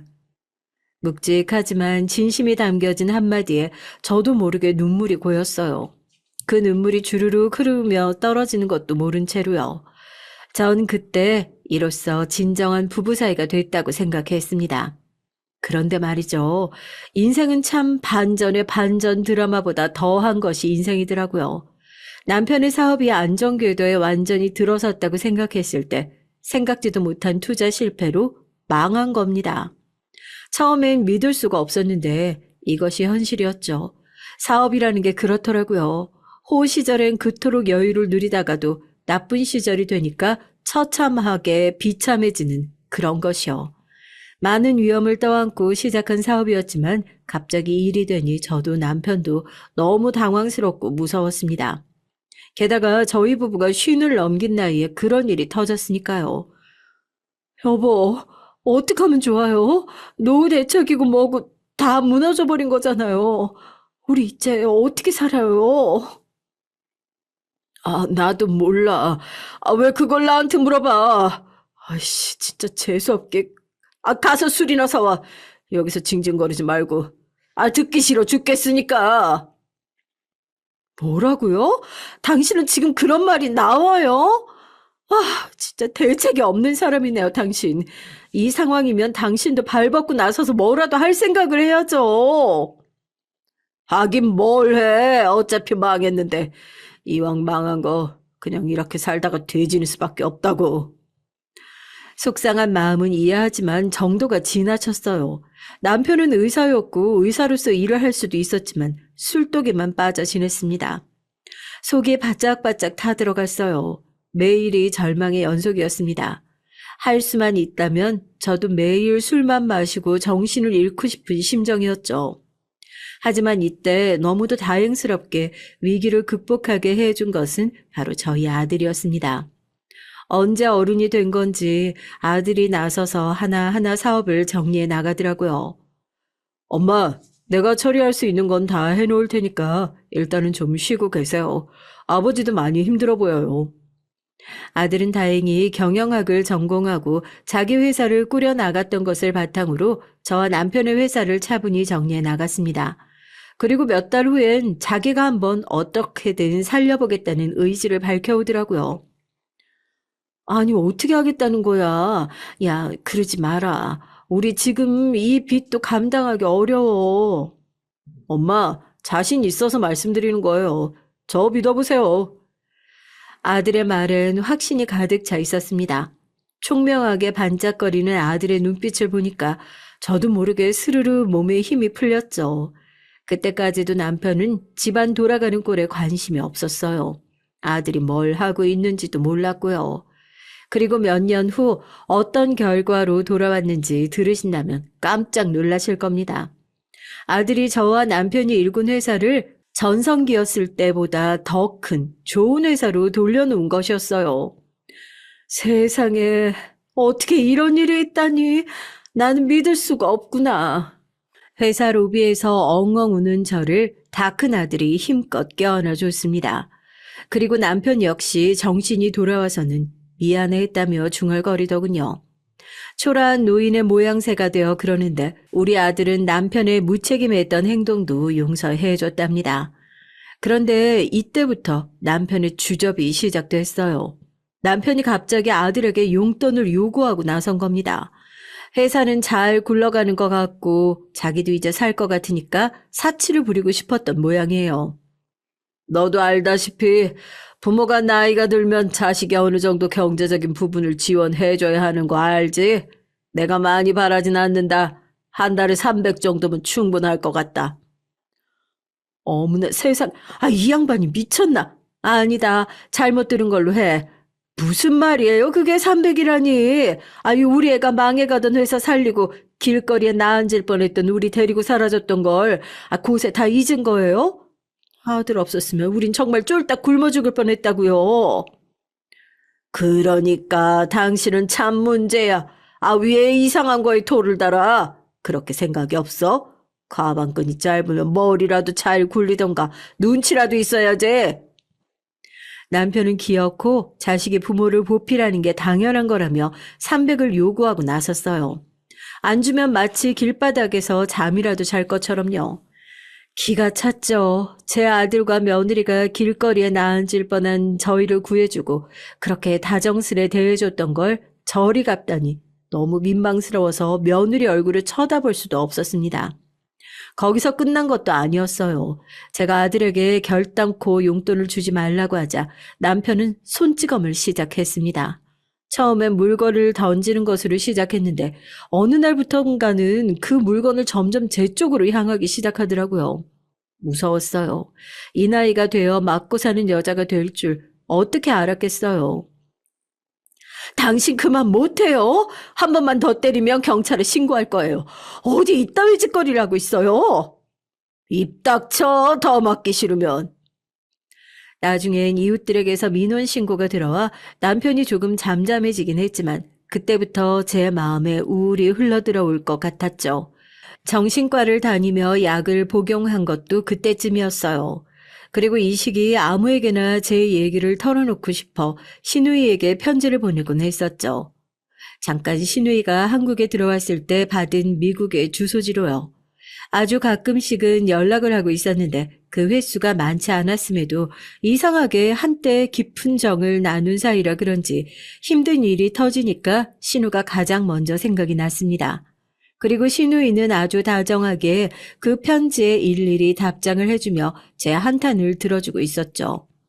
그리고 그러던 어느 날 한평생 동서와 시어머니에게 구박을 받으면서도 한 귀로 듣고 흘리며 견뎌왔던 제가, 남편을 견디었던 제가 이 날을 계기로 스스로 생을 놓기 위해 한강다리로 향하며 결심했습니다. 다신 살아 돌아오지 않겠다고요. 무슨 일인지 궁금하시죠? 어느 날 남편이 잔뜩 술에 취해 한 여자를 데리고 들어오더라고요. 가슴이 움푹 패여진 옷에 저희 아들보다 어린 나이였는데 딱 봐도 술집 접대부였습니다. 근데 그 여자와 시시닥거리며 거실을 차지하고 앉아선 이런 말을 짓거리더라고요. 언니도 와서 한잔해요. 오빠, 저 사람이 오빠 와이프예요? 어머, 실물이 낫네. 언니, 우리 친하게 지내요? 지금 뭐 하는 거야? 아, 왜 그래? 당신도 여기 한잔해. 서로 언니 동생 하면 친하게 지내면 좋지. 왜? 뭐 불만 있어? 불만 있으면 가서 네 아들한테 내 용돈이나 더 달라 그래. 여러분도 이 말들 혹시 익숙하신가요? 네, 바로 몇십 년 전 우리 아들이 아주 어렸을 때 남편이 술집 여자애를 끌고 들어와서 했던 대화와 아주 똑같았습니다. 아들에게 동화책을 읽어주고 있었을 때 그런 말을 하며 저를 농락하더니 지금도 마찬가지더라고요. 제가 차라리 남편 머리에 술병을 깨트리던지 무언가를 했다면 다행이었겠죠.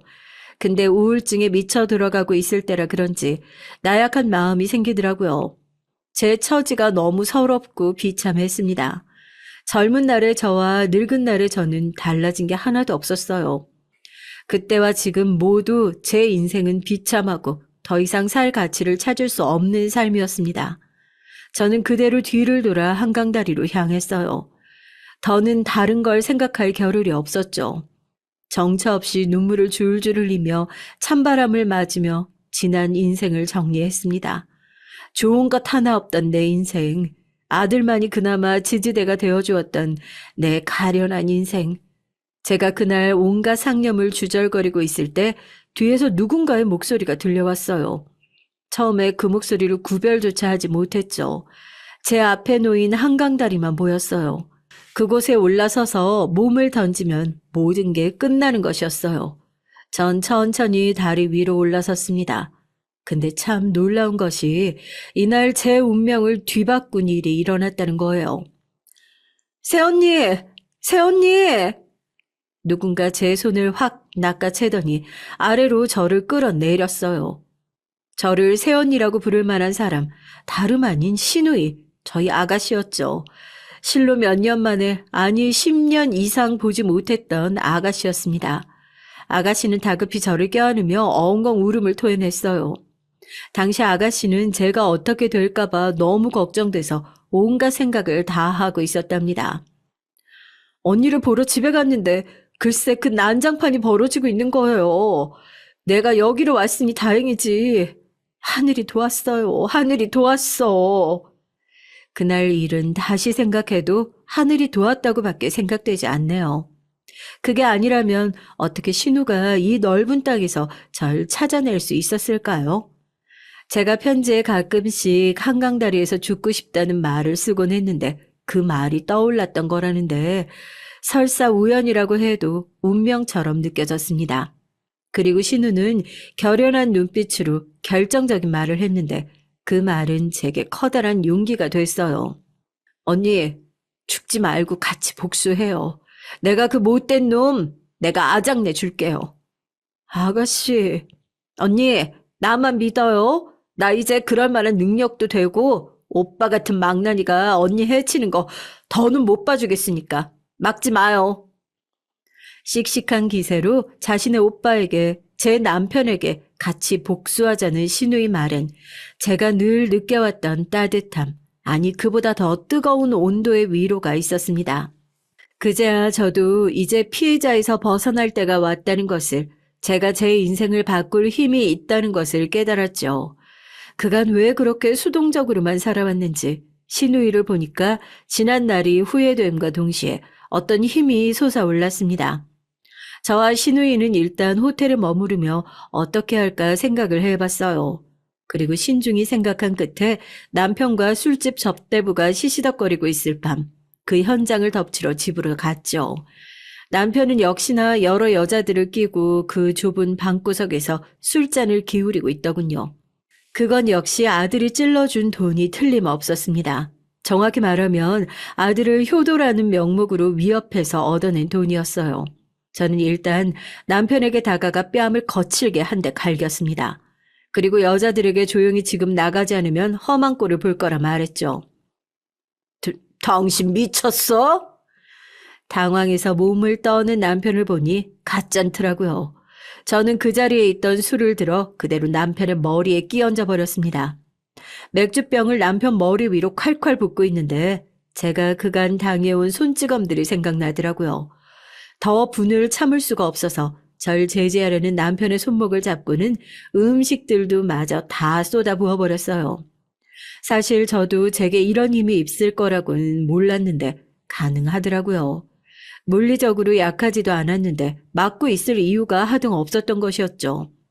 그동안 신우이는 빙긋 웃으며 그 뒤에서 조용히 지켜만 보고 있었습니다.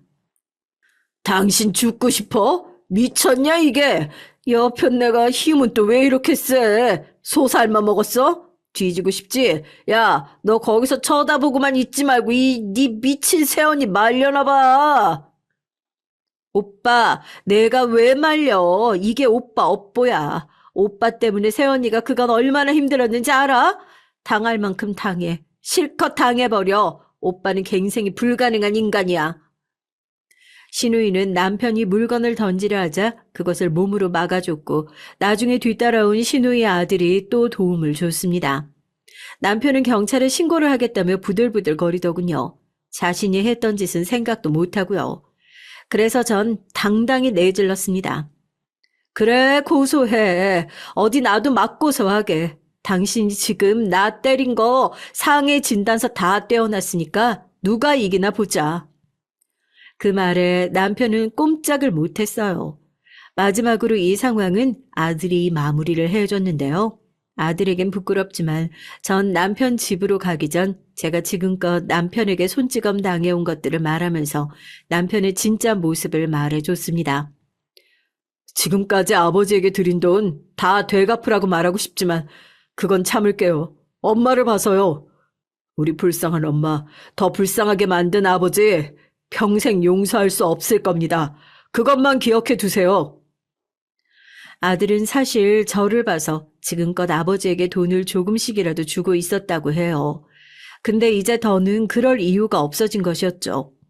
절연을 선언하며 남편에게 지금 사준 집에서도 나가라고 했고 남편은 그렇게 음식물을 뒤집어 쓴 채 부들부들 떨다 집 밖으로 나가야 했습니다. 그 말로가 참 가소로워서 웃음이 터져 나왔네요. 전 한 달 동안 신우이와 많은 얘기를 나눴습니다. 이제 한국에서 살 계획이라는 신우이에게 그간 제 얘기를 들어줘서 고마웠고 손을 내밀어줘서 고마웠다고 말했어요. 만약 신우가 제 손을 잡아주지 않았다면, 그래서 그렇게 한강에 몸을 던졌다면 지금 전 이 자리에서 사연을 쓰고 있을 수도 없었겠죠. 상상만 해도 끔찍합니다. 왜 인생의 어두운 면만을 바라보고 막연히 피해자 의식만 가지고 살아왔는지 과거를 절 생각하면 답답할 때가 있어요. 하지만 신우이는 그럴 때마다 제게 말없이 위로를 해주네요. 곁에 있어주는 방식으로요. 가끔은 이런 말을 해주기도 하죠. 새언니, 난 언니를 만난 게 그때나 지금이나 천운이라고 생각해요. 그만큼이나 언니는 나한테 있어 기적 같은 사람이에요. 그러니까 난 언니가 언니 자신을 좀 좋게 봐줬으면 좋겠어. 그게 내 소원이에요. 앞으로의 인생만 생각해요. 앞으로 언니 인생은 꽃길일 테니까. 담담하게 울려 퍼지는 신우이의 말에 전 찻잔에서 입술을 떼고 눈물을 훔치곤 한답니다. 저를 지옥에서 벗어나게 도와준 사람, 우리 신우이. 전 신우이에게 감사한 마음으로 하루하루를 귀중하게 생각하며 살려고 해요. 누구에게나 삶은 공평하게 버겁고 버겁겠지만 신우이 같은 마음을 가진 사람이 주변에 있다고 생각하면 저는 없던 힘도 솟아나거든요. 그리고 따뜻해진답니다. 아마 그런 마음들이 있기에 우리는 힘든 현실 속에서도 희망을 찾고 다시 일어설 힘도 얻을 수 있는 것이 아닐까 싶어요. 자신을 일으킬 힘까지도요. 부끄럽지만 여기까지가 제 사연이었답니다. 한 여자가 죽음을 선택했다 다시 되돌아오는 얘기. 쓰기엔 많이 망설여졌지만 막상 쓰고 나니까 후회가 없네요. 여러분 모두 자신을 소중히 생각하는 하루를 보내시길 진심으로 바라겠습니다. 그럼 여기서 사연 마칠게요.